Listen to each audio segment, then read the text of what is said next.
I thought Rosie finally took off the mask and we saw what the true, authentic version of her was.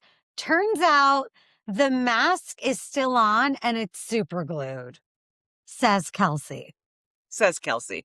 Uh, I still stand by this that the most delightful cast member of this cast is Alicia, and I am not mad that she talks to dolls, no matter how creepy they are. I love her incredible lightness of being, and she's just so fun to watch. She has this childlike innocence that we said last week. Mhm. And even though Liz was kind of annoyed with her this episode, which I found to be kind of mean, I was like, Liz, leave her alone. She doesn't know any better. Because she's just so innocent and she makes you want to like stand up for her? Yeah, not to be underestimated though. So don't let the doll life fool you. Anyway, it's that time again. Real Housewives of Rhode Island recap starting now.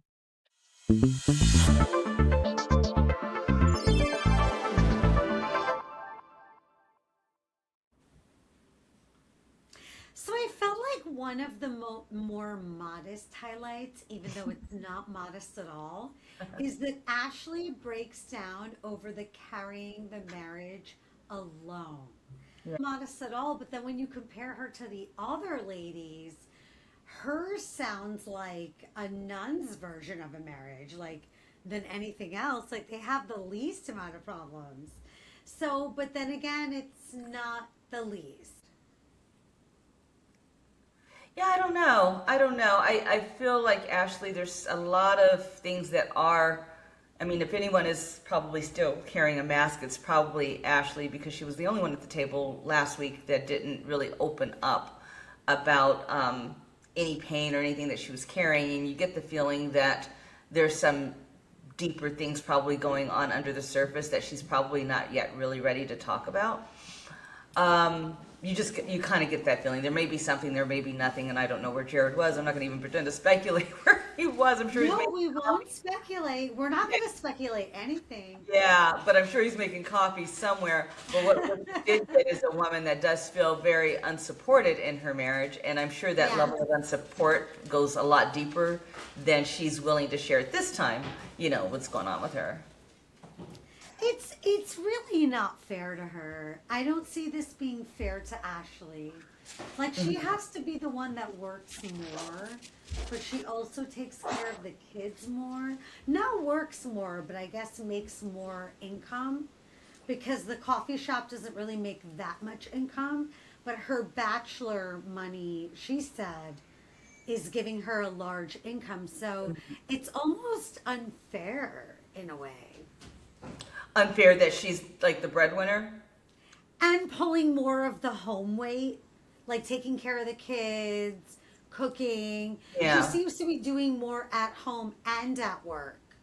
Yeah, and I wonder is this where in a marriage you might have spots in your marriage where one, say the wife is the breadwinner and the husband is pursuing his dream, and you want to make sure that he feels like he has enough agency in that marriage and enough, like, I don't know, confidence in that marriage. And sometimes the way Yeah. you get confidence and agency is by doing, and so doing this coffee shop is the thing that makes him feel like he has an equal foot in that marriage compared to her celebrityism, as a, as someone that was formerly, I think, was on The Bachelor. I could see where she's probably making that concession, but I can also see how in making that concession, she is feeling really unsupported, and that does make me sad. She seems like someone that possibly holds on to a lot of pain without really expressing it until it possibly blows up. That's the kind of Uh, vibe. and that sounds so accurate, and that sounds like Yeah. resentment to me, Elle. Doesn't that sound like resentment? I don't know if I can say that. I can just say that she seems like somebody that carries a lot. Yeah, I'm And worried for them. and I'm interested to see how her story rolls out, because so far her marriage, who she is, has really been in the backdrop of what's currently going on now, which is Rula and Brian, which obviously is not only dominating um, uh, the season, but it dominated part of at least the last 20 minutes of this episode, more or less. Yeah, it did. Yeah. Yeah, it did. And let's admit, It that's what we think almost already. dominates the last 20 to 40 minutes of every episode. Yeah, but this time it wasn't really on the 40-minute mark. This time it was really like in the last really 10 minutes. I mean, let's be honest, that's what the fans were waiting for, was to see what is going on with Rula and Brian. And brilliantly done. I mean, production really held that out to the end. So that's going to be kind of a doozy of an episode to watch next week for sure. Oh my God, next week is going to be so crazy. Yeah, totally. She seems so adamant this week. Like, Yeah. You guys don't know what you're talking about. My husband is like amazing. I feel so bad for her because she's so adamant about her husband is no longer cheating. I think many women deep down inside have an inkling that something is off. We kind of talked about it last week, like, there's an inkling that, and an inkling that something's off, and maybe even a persistent insecurity that something will always be off, because if somebody you love really does that to you and you're still choosing to stand by your guy, you're doing that, but there has to be always in the backdrop of your mind, it could happen again.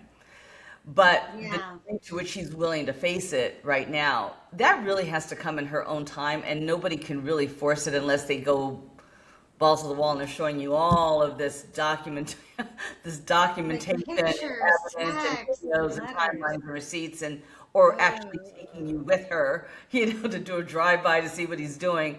Like, for whatever reason, even if she does have an inkling that this is a thing, she has to get there on her own, because your brain like literally compensates for survival on how much truth it can handle.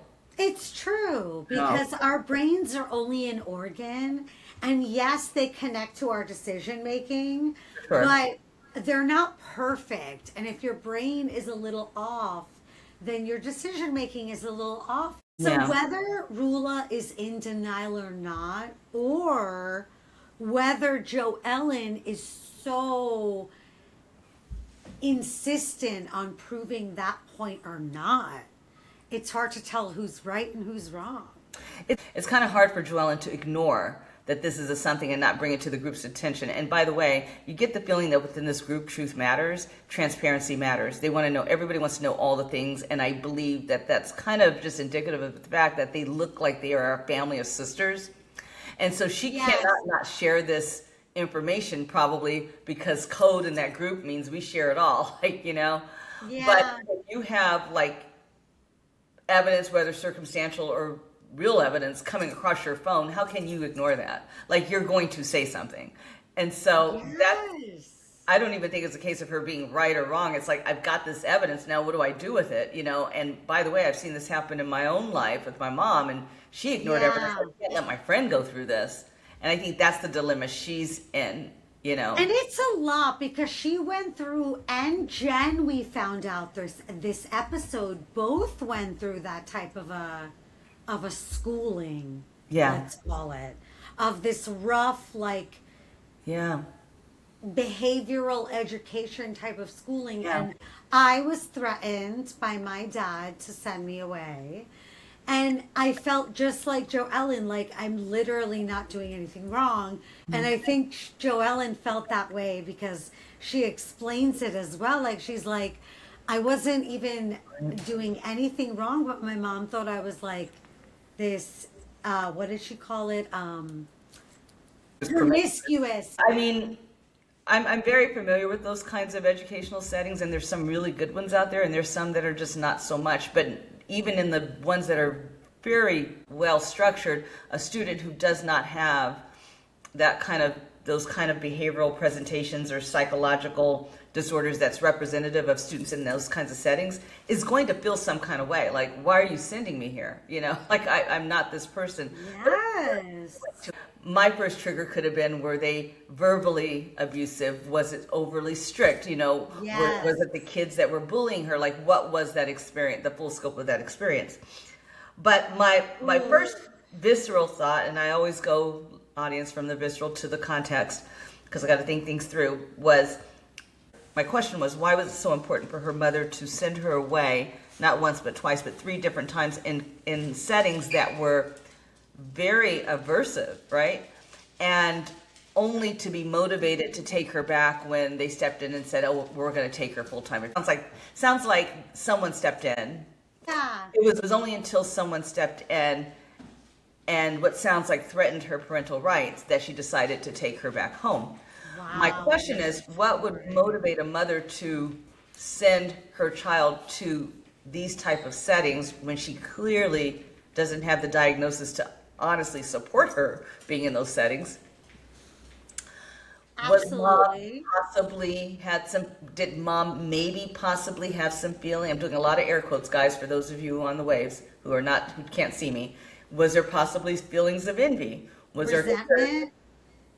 Was there possible resentment? Was there a concern that she was so overdeveloped that maybe she felt that was going to get in the way of whatever, And I don't want to go there in a negative way, but that was one of the things that I just wondered. Because it's so sad.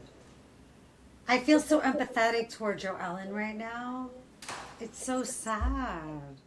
Yeah, and I've seen those situations where mothers have had very contentious relationships with their daughters because their daughters present in a very early on well-developed way. They're absolutely gorgeous, and sometimes that can be intimidating for parents and maybe evoke feelings of envy. And my question is, I wonder, was that the motivating factor that sent her away 3 times? And it wasn't just Joellen, it was her sister too.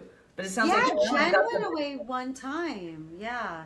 Joellen went away 3 times. Jen went away 1 time. So I don't know if Jen just learned to hide it better. Yeah. Because she didn't want to go away anymore. And so I've looked this up because of a younger brother that had behavioral issues, and I was the older sibling. And why is that? In my case, it was more I did just accept things, and he was the one that questioned things. So I do believe that maybe Joellen just questioned things. That's a good point, because my other wondering was, given that her older sister was more favored by the mom, was Joellen the one that was not afraid to come back and call truth as a truth? Because that's very much endemic to who she is. Like, that's how she shows up. I'm going to tell you the truth. It is what it is. Da da da da da. So maybe Joellen called her mother out on things. I mean, this is all speculation. We don't know. But these were stories that were going through my head. It's like, what would motivate a mother to do that to their child? I don't know. I need to know because I find that very heart-wrenching. I don't know either. I've never, thank God, have been. But my dad would leave those brochures on the table. When I was younger, 15, 16, I would say just about 16, because I had to end up going to night school because I had so many days out of regular high school. Or attendance. But it was still a diploma. Class. You're ditching class? Oh, every day. Oh, okay. I was congratulated by the vice principal. We had vice principals. We didn't know our principal. It was so big. So we had VPs for every house. So I was in house 7, and they were like, oh, congratulations, and my name. And he got up on the table and was like, you had the most days out. Oh, wow. And then I was like, thank you. I was always too afraid to ditch. Too afraid. I don't know what it was. I just hated it. But I get you, Joellen. Right here. I love school, so maybe that's why I can do it. But anyways, yeah, so that was definitely interesting, and I really appreciate both Joellen and Alicia being so open about where they've been, and I think that's what makes this show special, is that these women are not afraid of the truth. They are not afraid to just put it out there, and it's so honest and it's so refreshing to watch, and I think that's one of the elements that's going on with RHORI, is that's making it pop for sure. I think so too, and I think that has a lot to do with the relationships in the group. Like Alicia goes, "Oh yeah, we were in high school. I remember you went away." And it's like, wow, they've known each other since they were 14, 15. That's a long, impactful relationship. And then also there's the whole, I remember when this crazy thing happened in your life and this crazy thing. And no one's really ever left Rhode Island. So Yeah. it's just it's all entwined. I got to give it up to Kelsey, who is really putting herself in position when cameras are up and when cameras are down. And she is really positioning herself as the villain. And she's giving to me a bit of Daniel Staub kind of energy in that. Really? Well, yeah, I mean, she's a troublemaker. And she delights in it. Yeah. And she delights in it. And I got to give it to her. She does move with a sense of confidence that's kind of surprising for her age, actually. She's very confident. She's very much, I said what I said. That's what it is. When she gave Rosie that semi-backhanded compliment, and I'm going to stand and say it was a backhanded compliment. It was. But right, but I also think that she's just very blunt. And sometimes us blunt people will say things and we mean it as a compliment, but we also know that we also don't mean it as a compliment as well. Like it could be either or, because Yeah. I'm like that too. It could Yeah. be, you could take, if you took it mean, then that's how you took it. But- Like that's how we are. Yeah, and at the same time, I think what Kelsey said was very honest. It was the first time that I've heard first thing that you've ever said that was genuine. And she took that so negatively. And she took it negatively, probably because deep down inside she probably knew it was true. Because I don't know if you recall, there was a point where I believe Liz was talking about, hey, in this group you got to show up. There's no tears in this group. We lead with the truth. She pretty much put the rules down, which made Kelsey's statement make a lot of sense. They say what they say, and that's it. You either take it or leave it. If you can't take the hits, it's going to be bad for you. And Rosie is coming up to be even more, despite the fact that she gives good confessional shade. She's not. I don't know. I don't know if she can handle. She's very sensitive, and She is. yeah, and it's refreshing. And all at the same time, I worry about her stamina to keep up with these women who they're sensitive, but that is not a priority to them. It's No, being able to it's hit. not at all. Because if if Alicia said to Liz that comment, Liz would just say, "All right, so what?" Like she wouldn't care. But then you have Kelsey saying it to Rosie, and Rosie is so hurt about it. So that's kind of like letting her know she won. You know? Right. But it was nice to see them make up. Do you think that Hopefully. do you think that alliance is going to last? I do not at all think it will last. I wish it would, but I feel like in 3 to 4 episodes they'll hate each other again. Yeah, Kelsey's a bit of a wild card, and I got to tell you, I think Yes. I think she might be the breakout star of the show. You know what? Yes. I think so. I think it's Kelsey and Liz as the top 2 for sure. Yeah. Because they have such a unique personality. Alicia's funny. I don't know if anybody else is funny. But yeah, I think Kelsey's top tier. They are all funny in their own way. Like they all bring a smile to my face. But I would say the one person on the cast that I'm most concerned about would be Rula, and followed by Ashley. You know, and it seems to me that I don't know thematically, but our marriage is on the line going to be the thing that this franchise rides with, because we've got, let's count, we've got two marriages that are kind of hanging in the balance a little bit, maybe 3 if you count Alicia, and whether or not she should marry Brian or not without a more equitable prenup. I don't think she should, because that prenup does not sound fair. Yeah. I think she's got the most to worry about, if not Kelsey. Yeah. Because Kelsey now has Bill, but he's not making, he's not an earner like her ex. Yeah, I don't know. but it seems like there's several marriages here that are going to be interwoven in these stories. There's a lot I just feel like Rhode Island is like a volcano waiting to erupt, and when it does, Yeah. drama here, drama there, drama there. It's going to really probably overshadow Salt Lake City. Because I think so. yeah, the thing about Salt Lake is that you question to what extent these women really, really like each other. You know? Because they don't seem like friends. Even Meredith and Lisa, they don't. They just seem like an alliance. They don't. And so when they fight,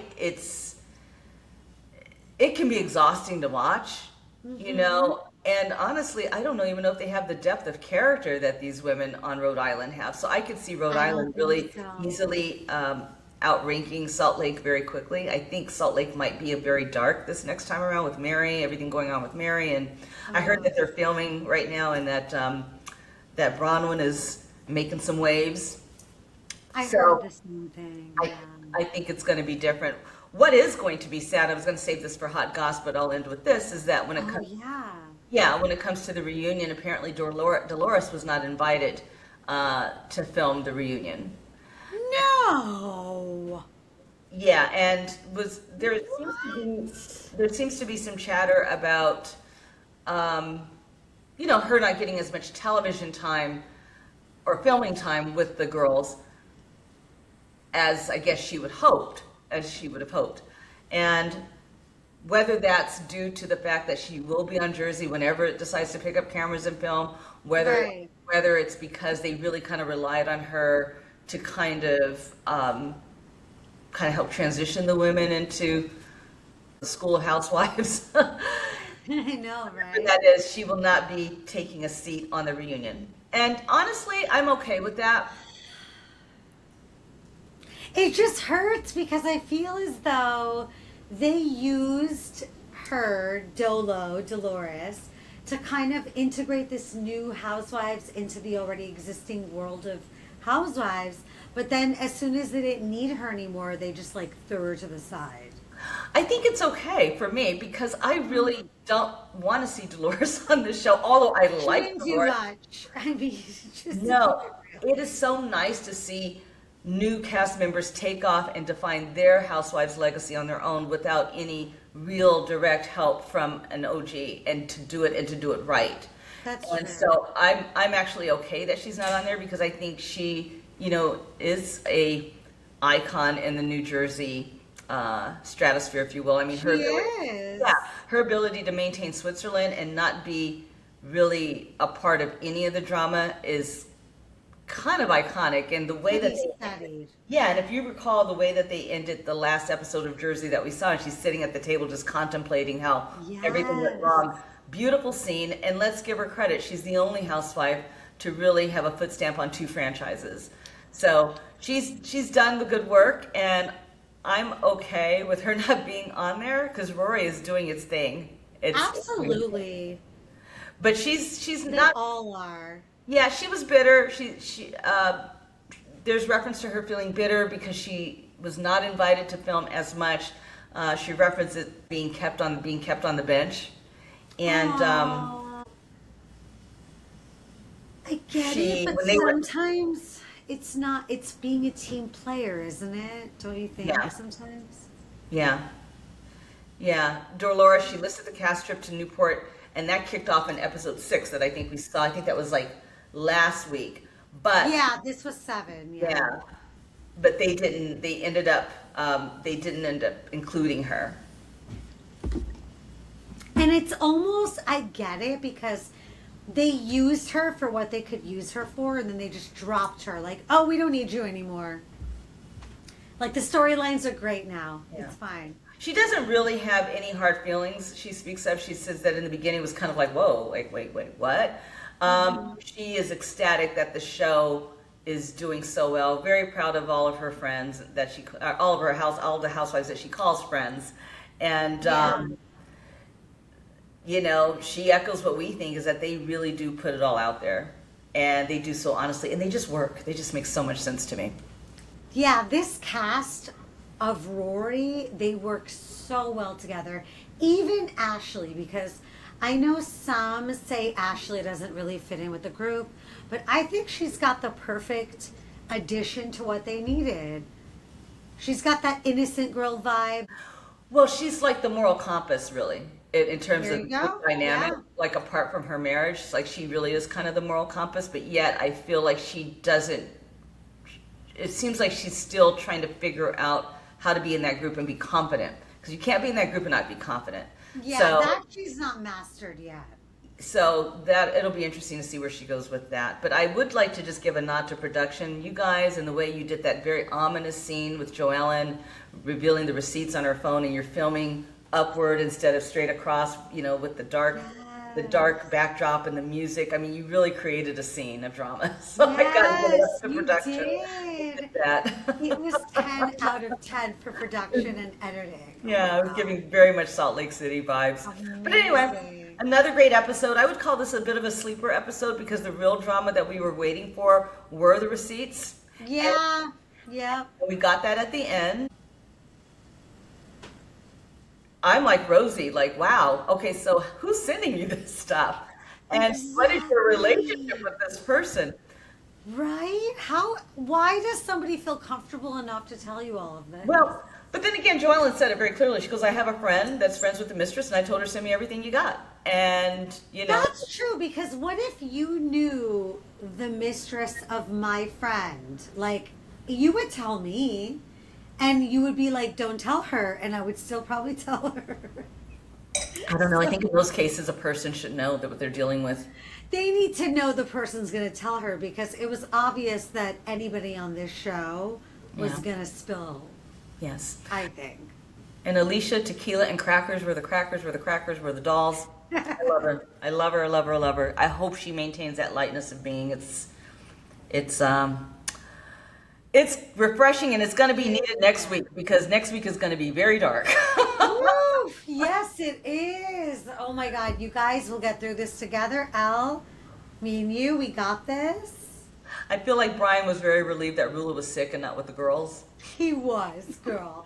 And poor Rosie, I'm like, is Rosie pregnant? But she's not pregnant. Like, she kept being nauseous, but I think Oh yeah, I know. I think she was just had wondering that. a moment of anxiousness, you know, of being attacked, or feeling like she probably felt like she was attacked, you know. And she does have IBS, I believe she said Oh, earlier. okay. That's how she got off of her job or whatever. So It she's was- got the stomach. It was problem. colitis. Colitis. Yeah, that's a lot. Colitis. Okay. She's got some nausea. That's the symptoms. Oh, wow. Well, anyways, another great episode. It's been a time. We've got some hot goss coming. Join us in a few where we have some hot goss coming, and then next up tomorrow is Atlanta. Okay, so other than that, thanks, friend. Good to talk to you today. Good to pod with you. Always a pleasure. Always a pleasure. Bye, everyone. Bye.